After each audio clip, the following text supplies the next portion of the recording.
Government will come up with definitely a plan, but it's not that sudden and that easy. So, for example, in your house, how will we come and monitor? So the children, it's the society, it's the seniors at the house, mother, father, everybody who is plus 18, they should understand that this should be avoided.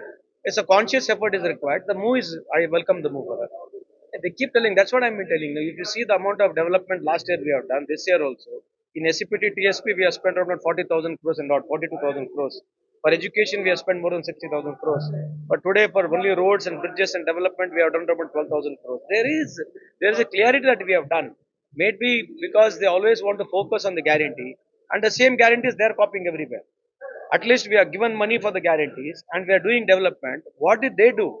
If they have developed everything in their under regime, then there was no question of development here, right? The way they are claiming.